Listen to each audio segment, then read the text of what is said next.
Hi friends, welcome to Jisha's flavours.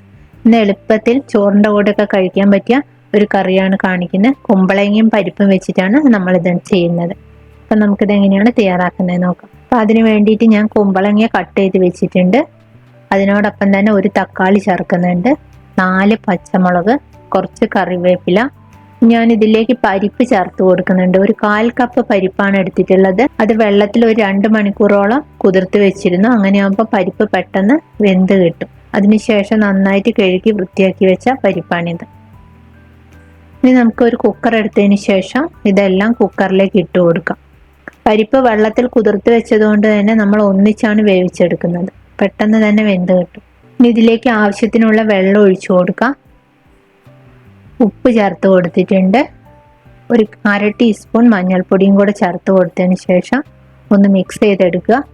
Cooker അടച്ചതിന് ശേഷം 2 വിസിലാണ് വന്നിട്ടുള്ളത്. 2 whistle വന്നതിന് ശേഷം സ്റ്റീമെല്ലാം നന്നായിട്ട് പോയതിന് ശേഷം വേണം കുക്കർ ഓപ്പൺ ചെയ്യാൻ. ഇനി നമുക്ക് സ്റ്റൗ കത്തിച്ച ശേഷം ഒരു പാൻ വെച്ച് കൊടുക്കാം. പാൻ നന്നായി ചൂടായതിനു ശേഷം വെളിച്ചെണ്ണ ഒഴിച്ചു കൊടുക്കുന്നുണ്ട്. വെളിച്ചെണ്ണ ചൂടായതിനു ശേഷം കടുക് ചേർത്ത് കൊടുക്കാം. കടുക് പൊട്ടിയതിന് ശേഷം ഒരു 3 വെളുത്തുള്ളി ചെറുതായി കട്ട് ചെയ്ത് ചേർത്ത് കൊടുക്കുന്നുണ്ട്. അതേപോലെ തന്നെ ഒരു 4-5 ചെറിയുള്ളി ചെറുതായി കട്ട് ചെയ്തതിന് ശേഷം ചേർത്ത് കൊടുക്കുക. വറ്റൽമുളകും കറിവേപ്പിലയും കൂടെ ചേർത്ത് കൊടുക്കുക. എല്ലാം കൂടെ നന്നായിട്ടൊന്ന് മൂത്ത് വരട്ടെ. ഇനി നമുക്കിതിലേക്ക് ഒരു 1/4 ടീസ്പൂൺ മുളക് പൊടി ചേർത്ത് കൊടുക്കുന്നുണ്ട്.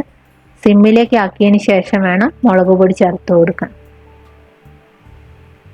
ഇനി നമ്മൾ വേവിച്ച് വെച്ച പരിപ്പ് ഇതിലേക്ക് ചേർത്ത് കൊടുക്കാം. നന്നായിട്ട് മിക്സ് ചെയ്യാം. ഈ പരിപ്പ് കറി നന്നായിട്ട് തിളച്ചൊന്ന് കുറുകി വരണം. ഉപ്പ് ചെക്ക് ചെയ്ത് നോക്കുക. ആവശ്യമുണ്ടെങ്കിൽ ഉപ്പ് ചേർത്ത് കൊടുക്കാം.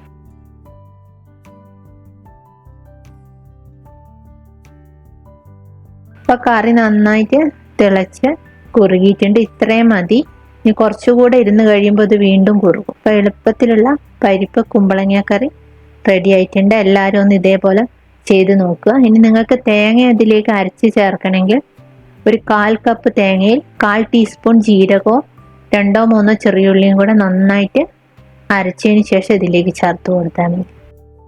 ചോറിൻ്റെ കൂടെയൊക്കെ കഴിക്കാൻ പറ്റിയ, പെട്ടെന്ന് തയ്യാറാക്കാൻ പറ്റിയ ഒരു കറിയാണ്. അപ്പം എല്ലാവരും ഉണ്ടാക്കി നോക്കുക. മറ്റൊരു നല്ല റെസിപ്പിയുമായി അടുത്ത വീഡിയോയിൽ കാണാം. Thank you.